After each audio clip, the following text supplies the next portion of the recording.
My son got his ex-girlfriend pregnant. We're going to live together, so divorce him and leave. Emma comes to me with a deep apology. Our reactions to Emma's announcement are varied. Nick, the son, looks away in confusion, while Lucy, the affair partner, seems moved and exclaims, "Emma!" As for me, I'm put off by Emma's theatrical tone. "That's enough, Mary. This is..." Ignoring Nick, who seems to want to say something, I go to retrieve something.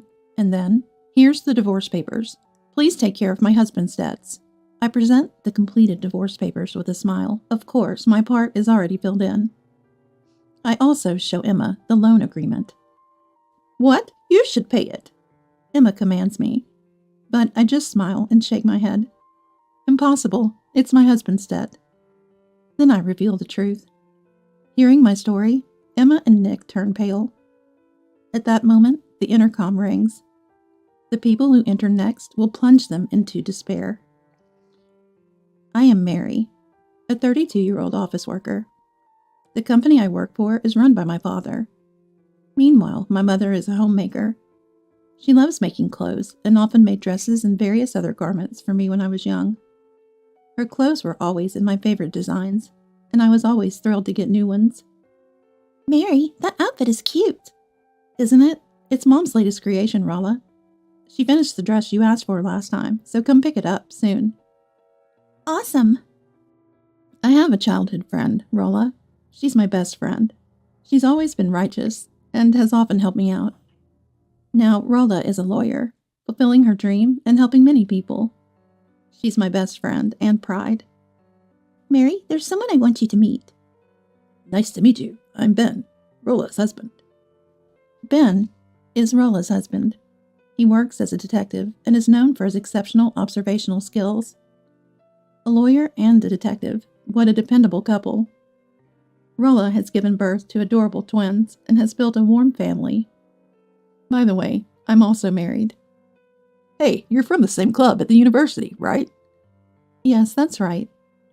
I met my husband Nick during our college days. He was famous for being handsome and very popular at the university.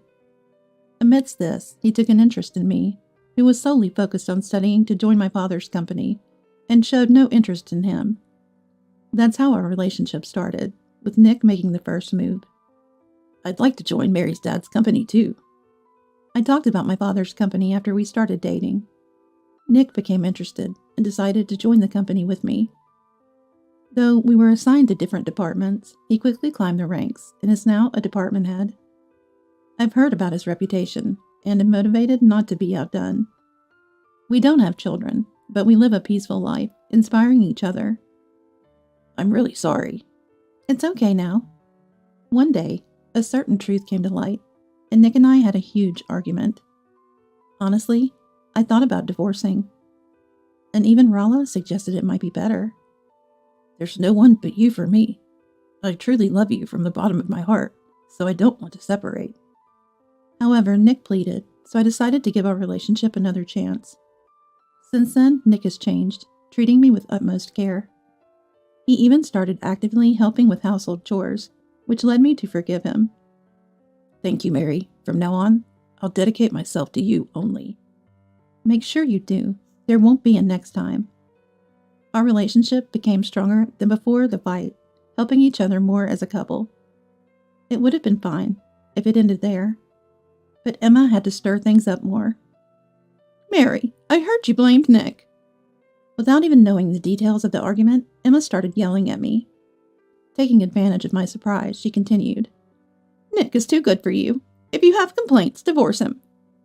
You're such a disgrace as a wife." "Enough is enough. Mom, stop it. Mary and I have already settled it, so please be quiet."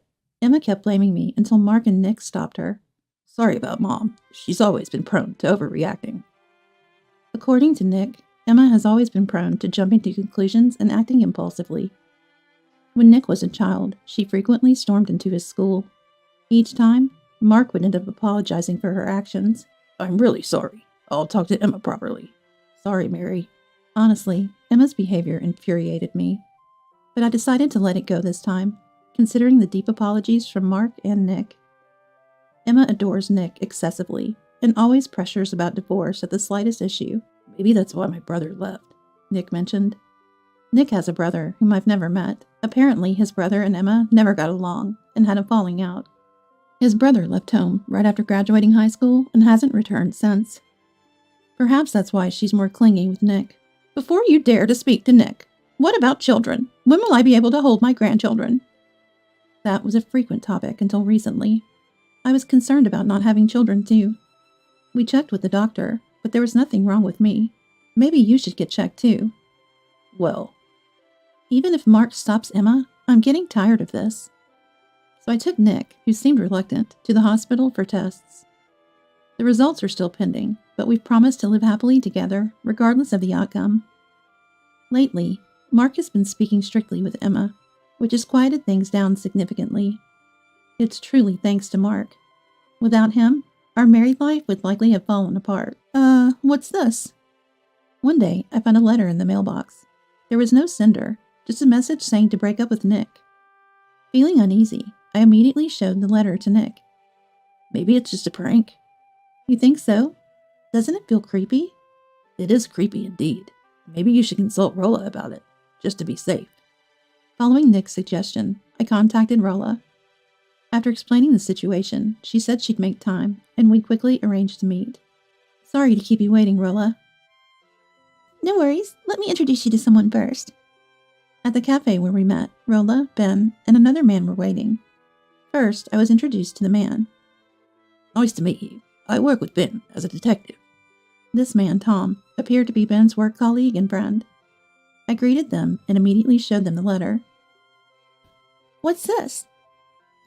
No sender means it was probably put directly into the mailbox. That's malicious. Rolla and Ben frowned upon seeing the letter.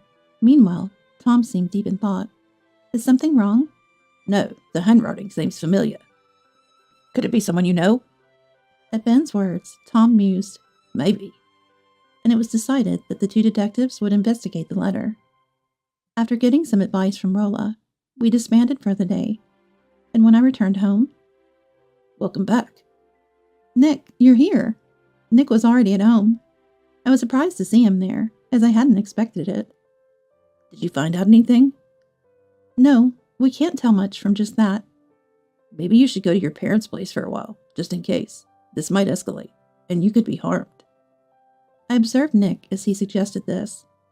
He seemed concerned, but was restless and avoiding eye contact. This made me feel uneasy. Maybe. But why are you home, Nick? I was worried about you, Mary. Today's a weekday. It was a weekday, and he should have been at work. I had arranged for paid leave in advance with my father, so it was odd for Nick to be at home. I was worried and couldn't concentrate on work.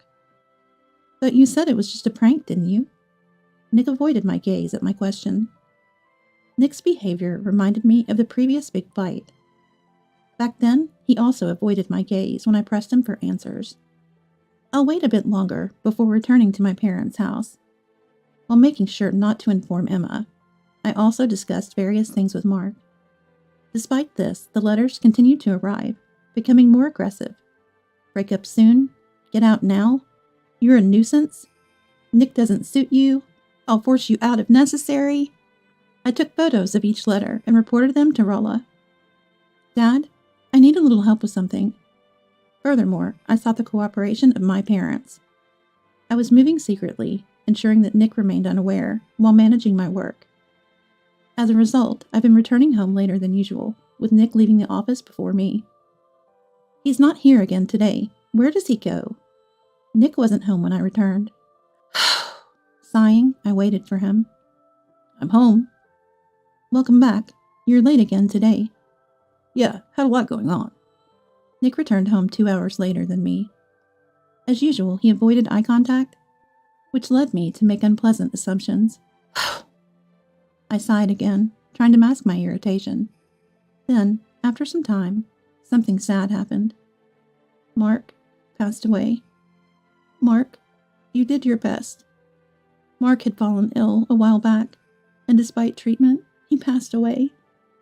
I was grateful to Mark, and had visited him every day. I cried a lot the night he died. But it seemed I was the only one who felt that way. Take care of the arrangements, will you? Mary can handle it, right? I wonder how much Dad left us. Nick and Emma, with smiles on their faces, left me to handle various arrangements while they discussed the inheritance. Even after the funeral was over, they tasked me with sorting out the belongings and went out together. What's this? While going through Mark's belongings, I found something in his diary. I collected it and immediately took it to Rolla. Mark cared about me until the end. I resolved to respond to his concern properly. I started to move without Nick or Emma knowing. A little while later, when things finally settled down, "I'm coming in!" Emma brought a woman with her to our house. "Who are you?" "It's been a while." I knew the woman. She was Lucy, Nick's ex-girlfriend. "Are you Nick's current girlfriend?" "Yes, Nick is indeed my boyfriend, but..." "Nick's taste has changed, huh? To be involved with such a plain woman." She was the woman who took a mysterious superiority over me when I started dating Nick in college. "Hey, Lucy, you and I are no longer involved, so stay out of it." At that time, Nick and I were separated, and he rejected Lucy. Since then, there had been no contact from her. So this was the first time we met since college. Why are you two here?" It seemed Nick wasn't informed of their coming. He was surprised by the appearance of the two. For the moment, he let them into the house to hear them out. "Actually, I'm currently dating Nick." "What? What are you talking about?" That's when Lucy revealed her affair with Nick. Lucy apparently works at a company that does business with ours. About a year ago, she and Nick reconnected at a business meeting, and from there, they developed a physical relationship. "I'm pregnant with Nick's child." "No, Mary, this isn't true. I mean..." Lucy's announcement left Nick desperately trying to explain, his face turning pale. In contrast, I remained calm. "What are your intentions?" I asked coldly. Lucy seemed taken aback. Then Emma came forward with a deep apology. "My son got his ex-girlfriend pregnant. We're going to live together, so divorce him and leave," Emma said, deeply apologizing. Our reactions to Emma's words were varied. Nick, her son, looked away in confusion, and Lucy, the mistress, seemed touched and said, "Emma?" And I was repulsed by Emma's theatrical words. "Well, Mary, this is..." Ignoring Nick, who seemed to want to say something, I went to get something, and then, "Here's the divorce papers. Please take care of my husband's debts." I handed over the filled-out divorce papers with a smile. Of course, my part was already filled in. I also showed Emma the loan agreement. "What? You should pay that!" Emma commanded me, to which I just smiled and shook my head. "Impossible. After all, it's my husband's debt." Then I revealed the truth. It's the debt Nick accumulated when he cheated before. In fact, this was the second time Nick had cheated. Previously, he had had an affair with a married woman and was demanded compensation by her husband. Nick has a habit of splurging on his mistresses, and since he had no savings due to his lavish spending, he ended up in debt. "I only have you, Mary. I truly love you, so I don't want to separate." Coaxed in this way, we decided to rebuild our relationship. Until the debt was paid off, I was the one providing for our living expenses. And you might have forgotten, but this land originally belonged to Dad, and I bought it with my savings, so if anyone's leaving, it's Nick, not me. I then took out something. It was a photo of Nick and Lucy walking arm in arm. "Did you know about this?" "Yes, I've known for a long time." This photo was taken by Ben and his colleagues. In addition to investigating the letters, I had also asked them to look into Nick's affair. And this is something Mark left behind. Next, I presented a copy of the exchange between Emma and Lucy. It detailed Lucy's affair with Nick and Emma's support of it. "How did you get this?" "It was tucked away in Mark's diary. Mark knew Nick was having an affair, and instead of stopping it, Emma was helping, so he kept this as evidence." My words turned Emma's face pale. "I will divorce, but I won't give up this house. And I'll demand a substantial compensation. Looks like more debt for you." Hearing my words, Emma and Nick's faces turned pale. Just then, the intercom rang. The people who entered next would plunge them into despair. "I was waiting for you, Rolla." "Sorry to keep you." The ones who entered were Rolla and her team. In fact, I had contacted Rolla as soon as Emma and her group barged in. Tom? Lucy turned pale upon seeing Tom's face. Long time no see. Finally found you. To Lucy, Tom turned with a smile. Actually, Lucy and Tom were ex-spouses. However, Lucy had cheated, leading to their divorce. Lucy had been avoiding paying compensation at the time. That's why her face turned completely pale now. Tom? Can't believe it. You're Tom. Long time no see. I didn't know this, but Tom turned out to be Nick's brother, with whom Emma didn't get along. Tom looked at Nick and Emma with a cold gaze. You still enjoy hurting people, I see. Let's go. With that, Tom urged me to leave. I then left the house with Tom and Rolla's group. Wait. Pack your things and leave within a week. Otherwise, I'll sue. I said this and left with just the essentials. Oh, that's right. I have to say that too. I turned back to Nick one last time. How did you, being infertile, manage to get her pregnant? What? Leaving them dumbfounded by my statement, I headed to my parents' house with everyone. That was tough. Good work. Take it easy and rest. My parents warmly welcomed me, having been informed beforehand. We then discussed what to do next. But who would have thought Nick was infertile? That's why we never had kids, despite being intimate. Yes, Nick was actually infertile. I found out through a medical examination, but I hadn't had the chance to tell Nick due to the letter incident and Mark's funeral. So the child in Lucy's womb isn't Nick's. And I've been divorced for over a year, so it's not mine either. In a way, they're a well-matched couple. A couple both involved in affairs. I checked my phone, which had notifications turned off. There were dozens of missed calls from Nick and Emma. Messages, too, asking me to come back, wanting to talk. Did they contact you? Show me. Here. I handed my phone with a stern face to my father. Just then, a call from Nick came through. Father pressed the talk button. Mary, explain everything. What's going on? Thinking I had answered, Nick started talking nonstop. Everyone frowned at his words. What do you mean I'm infertile? That seemed to be his main concern. Nick continued. Let me stay in this house. You're all I have. Without waiting for my response. His words, clearly audible, even without the speaker, left me more dismayed than angry. You seem to underestimate my daughter quite a bit. My father spoke up. Nick's voice stopped. I've heard everything. Remember your place in the company. No, please, not a dismissal.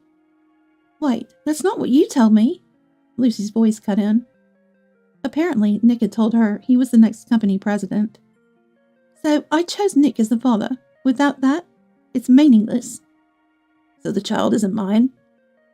You're infertile, right? Then it's not. Who knows who the father is? Nick's flame toward her was audible, and they seemed to be arguing even over the phone. Please, do something about this. Then Emma's voice came through. My mother took the phone from my father. Hello, it's been a while. That voice, Mrs. Emma sounded surprised upon hearing my mother's voice. Recently, my mother had started a sewing class, and Emma was her student. Please don't call me teacher anymore. I don't want someone like you as my student. What? Emma seemed to genuinely respect my mother. She screamed, and my mother silently hung up the phone and handed it back to me. Well, we should head back now. Right, Mary, leave everything to us. We'll make sure you get a good settlement and handle the divorce. With those reassuring words, Rolla and Ben left. I thought Tom was leaving too, but he stopped and looked at me. Mary, please read this letter.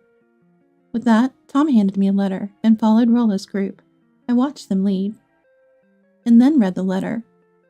Ever since I first saw you.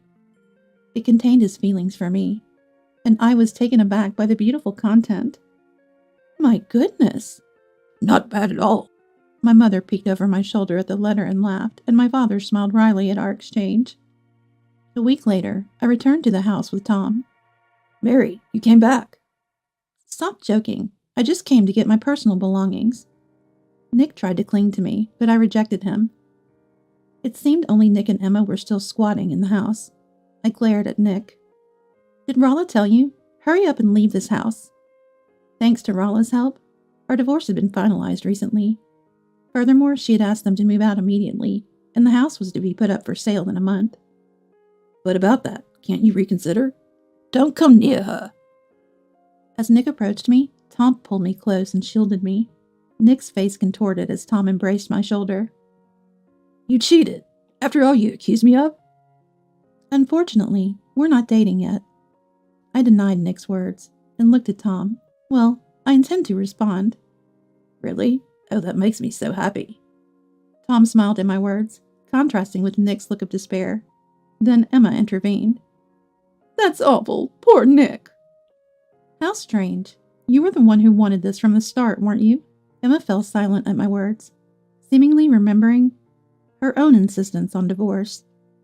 Lucy seems to be your favorite after all. Well, Emma looked away, unable to face the truth. I thought it was typical of them to avoid eye contact when things got uncomfortable, like parent, like child. Ah, and by the way, Rolla has a will from Mark. What? It will be open tomorrow, so please be at the designated place. My task for the day was done. The next day, we opened Mark's will at Rolla's office. What was written in the will was, What? The inheritance goes to Tom and Mary? The will left everything to Tom and me. Nick's share had been converted into a lifetime gift in the form of debt repayment. Initially, Mark had paid the compensation for Nick's first affair, and Nick was repaying it as a debt to Mark. As for Emma, she had also been unfaithful and had divorced Mark shortly before his death. Therefore, she had no right to the inheritance. The will states that the inheritance is left to Tom, who has endured hardships, and Mary, to whom I have caused trouble. That's absurd. This is wrong. Why should the brother who left and Mary, a stranger, receive it? The two were furious at the will's contents. Just then, as I tried to calm them down, Enough. Tom spoke out sharply. He then vented his pent-up feelings towards Emma and the others. I left? If I stayed in that house, I would have run away too. Always neglected, forbidden from attending the school I wanted, and stripped of all money I earned from part-time jobs and relative gifts. Emma looked away at Tom's words. That reason being because you don't listen to me. Are you kidding me? Listening meant doing household chores imposed by Emma. Even if he was doing homework or studying, she would interrupt and force chores on him. By the way, Emma was supposed to be a homemaker. Despite his resistance, even his leisure time was disturbed. But with Nick, studying and playing were always free, because Nick was the child of a mistress. Nick was shocked at Tom's words. He had never imagined he was the child of a mistress. That's why I can't forgive you. I won't let Mark's precious inheritance go to the likes of you. As Tom declares this, Emma's shoulders slumped. Nick stood there stunned. Parent and child both unfaithful, and the mistress also cheating with another man? Such a like-minded family. My words were met with no rebuttal. Later, Nick and Emma apparently moved to an old apartment. Nick, of course, was fired from his company. He was climbing the corporate ladder. I'm the son of the company president. I'll be the next president. Listen to me. He had been boasting around and taking credit for others' works. Nick, a habitual womanizer, had been approaching various women in the company. He was fired after a colleague from his department complained and was caught cheating with Lucy during work hours. On the day I first consulted Rolla and the others, Nick had taken leave to meet Lucy and knew about the letter before I did. The sender of that letter was Lucy. Lucy's handwriting is distinctive. That's how I knew. Lucy dug her own grave, trying to break us up. And Nick was returning home late because he was seeing her. As a result, he was fired and now leads a poor life due to the debt incurred from paying me compensation. And yet that mother doesn't work, just plays around? Despite the situation, Emma was not working, but visiting her lover. Ultimately, Nick kicked her out. Ben had researched all this. Tom had apparently investigated Lucy. She had gone back to her parents. I knew her parents, so I explained everything. Tom explained everything, which led Lucy's parents to take away the child and expel her. They promised Tom they would raise the child themselves and make Lucy take responsibility. According to Tom, Lucy's parents are reasonable people. Lucy then turned to Nick for help. but he rejected her, blaming her for the divorce from me. Ben and I were watching. Nick's mother also came, and they had a huge fight. Emma, turned away by her lover, also tried to rely on Nick, leading to a mutual blame game and a fight. The residents called the police, and both were taken away. Nick became a pariah due to the commotion. As a result, they left the apartment and moved to the countryside. I received a letter detailing these events and an apology. Too late now. I tore up the letter. I don't have time to spare for Nick anymore. Starting today, it's going to be busy again. Don't overdo it. I'm starting in a new department from today. Actually, the next president was supposed to be me, not Nick. I'm currently experiencing various departments for an overall grasp of the company. Therefore, I don't hold a position yet. I'm scheduled to take up a post after this phase. Recently, the client was pleased with our work. That made me happy too. Tom's work seems to be going well. Recently, we started cohabitating in a new house. His detective office is nearby, and usually Tom comes home first. Unlike Nick, Tom prepares dinner and greets me with a smile. I'm grateful to him every day. Tom has worked hard until now. When I decided to date Tom, Ben told me a lot. How much he had struggled since leaving home, how heartbroken he was by Lucy's betrayal. Perhaps because of those experiences, Tom empathized with my feelings of betrayal by Nick and his family. Now it's my turn to be there for him. We both had tough times, but let's support each other. Thinking this, Tom said it aloud. I laughed in response, and he looked puzzled. I was just thinking the same thing. He smiled, saying, Is that so? Later, I heard rumors that Lucy was caught by debt collectors and taken away. Emma was recently seen using cardboard boxes to shelter from the rain in a park. Nick, having caused another affair scandal in the countryside, was eventually found by debt collectors and is in a dire situation. It's their responsibility. I never want to get involved again. I muttered and prepared to leave. Today, I have a date with Tom. We are living a happy life, the complete opposite of them. Perhaps I should be thankful for being brought together with Tom. Thinking this, I headed to meet Tom. After a while, Tom proposed to me. I will make you happy. Will you marry me? Yes, gladly. I'll make you happy too. I happily agreed and we got married. Soon after, I discovered I was pregnant. Now I can finally let my parents hold their grandchild. That's when I thought. Tom, you truly are a remarkable person. My father praised Tom. Tom teared up. What's wrong? I'm sorry. Just reminded me of my father. Surprised and flustered, my father was watched with laughter by my mother and me. Then, I gave birth to a beautiful son. Tom is actively involved in household chores and childcare, which is a great help. My parents also care for us, allowing me to raise my son without any worries. I'm so happy right now. Me too. We smiled at each other. We vowed to protect this happiness for our beloved child. And so, we continued our journey, committed to our promise.